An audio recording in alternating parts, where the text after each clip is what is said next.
The new Panther KF-51 tank from Germany has been generating a lot of buzz in the military community. Is this tank even better than the legendary Leopard 2 and M1 Abrams? The Panther KF-51 does boast some impressive features. It has a more powerful engine, improved armor, and advanced fire control systems. It also has a modular design that allows for easy upgrades and maintenance. The Panther will also have remote capabilities, which could make it a huge armored and fearsome drone. With its impressive specs, the Panther KF-51 could be a formidable opponent on the battlefield. Is this new tank worthy enough to bear the Panther's name, referring to one of the best tanks of World War II?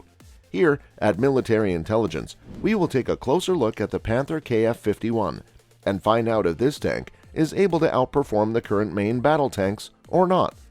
Rheinmetall unveiled the new 50-ton KF-51 Panther tank at the Eurosatory 2022 exhibition in Le Bourget, France.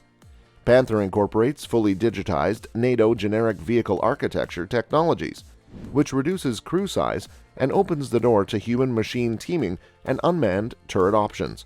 It is also unclear whether it is an independent project of the company or part of the joint German-French MGCS main ground combat system program to replace the Leopard 2 and Leclerc tanks beginning in 2035. The tank is thought to be entirely German in design. Smoothbore gun with autoloader and weapons 130mm. The KF-51's main weapon is a 130mm smoothbore barrel with an elevation range of -9 degrees to 20 degrees. It can fire next-generation KE munitions as well as programmable multipurpose HE munitions. The sensor-to-sensor links in the future gun system have been optimized. The Panther's primary capability, according to the tank manufacturer, is to dominate and destroy. Rheinmetall's future gun system is a fully automated ammunition handling system that can fly for 60 minutes, with additional shell options of Univision's Hero 120 loitering ammunition, an anti-tank or other target munition with a 4.5 kg warhead. The Panther can deliver concentrated firepower for long-range strikes against multiple targets. When compared to 120mm guns, the future gun system has a 50% longer kill range and a superior rate of fire thanks to autoloader performance. The autoloader has the capacity of 20 ready rounds. The main gun is supplemented by a 12.7mm coaxial machine gun. It has external access and a capacity of 250 ready rounds.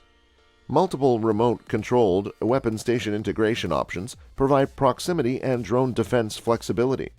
Because of the Panther's digitized architecture, the weapon systems are integrated with the targeting sights and the fire control computer. It means the tank can be hunter-killer and killer-killer. AI decision support will be added in the future.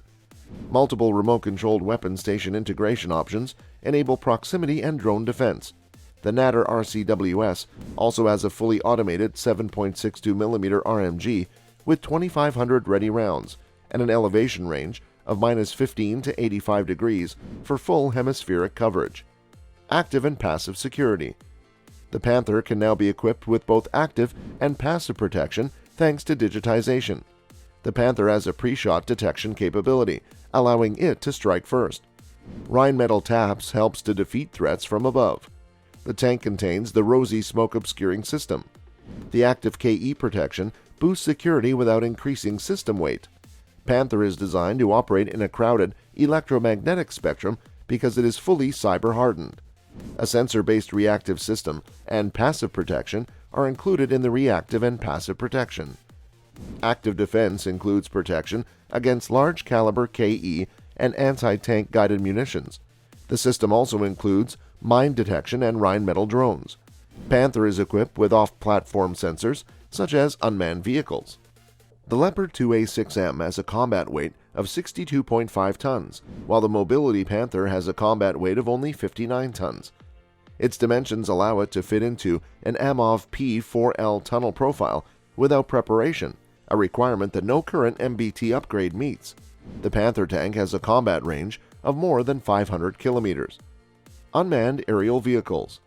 In addition to loitering ammunition, the Panther tank features controls for unmanned aerial vehicles, such as onboard or offboard drones.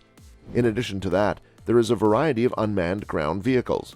The particulars have not yet been made public at this time, but we do see a lot of military advantages of drones used in the Ukraine-Russia conflict. both uncrewed and crewed versions. In contrast to its predecessor, the Leopard 2, the Panther has a crew of 3 people. There are 2 crew stations contained within the chassis, with the driver occupying one of those stations. There is one station that can be selected as an option for the company commander, an operator of a drone, or a wingman pilot. It is possible for members of the crew to instantly pass on control assignments for sensors and weapons to one another. Each workstation has the ability to pass on and receive duties and responsibilities from the others without suffering any functional loss. The turret and weapon control systems are integrated into the chassis-based workstations. Potential future upgrades could include remotely operated Panthers and unmanned turrets. The Panther Leap, Loban concept, is going to go through some changes. The Panther Leap program is a rebranded version of KMW's Loban initiative, which facilitated the sale of battle tanks through industrial and economic cooperation. Krauss-maffei Wegmann, a competitor of Rheinmetall, established global product supply chains through Loban and collaborated with user nations to provide significant national industrial content and sovereign capability. Rheinmetall has established analogous programs for some of its other product lines. Let's look at how the KF-51 Panther tank stacks up against the Abrams tank, as the Abrams is a formidable rival to the Leopard 2. What about tanks of the future?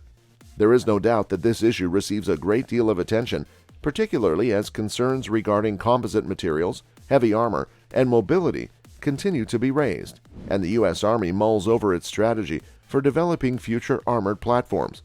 At the moment, the service appears to be deeply immersed in a two-pronged approach, which means that it is both maintaining and upgrading its heavily armored platforms, such as the Abrams tank, and it is also exploring concepts for lighter weight, more mobile, and expeditionary armored attack vehicles. Specifically, the Abrams tank is one of the heavily armored platforms that is being maintained and upgraded. As militaries all over the world work towards striking the ideal balance, it seems likely that there will be room for both approaches in some capacity. Following the release of Rheinmetall's new KF-51 Panther tank, which is a new vehicle that was deliberately named after the famous German Panthers from World War II, there has been a flurry of new attention directed toward the question. The new tank was just recently unveiled at the well-known Eurosatory military trade show in France. It features a host of technologies that are currently generating attention, such as the ability to launch drones, top-down protection, 360-degree sensors, and a larger 130mm cannon. According to reports, the vehicle weighs 59 tons, which is significantly less than the 70 tons that the Abrams tank does. Additionally, it has a crew of 3 and an automatic loader for its ammunition. So what do you think about the new KF-51 Panther tank? Will it be good enough to replace current main battle tanks? And is the KF-51 a proper ode to the famous World War II German Panzerkampfwagen 5, also known as the Panther? Please drop your comments below, and don't forget to like and subscribe for more military intelligence.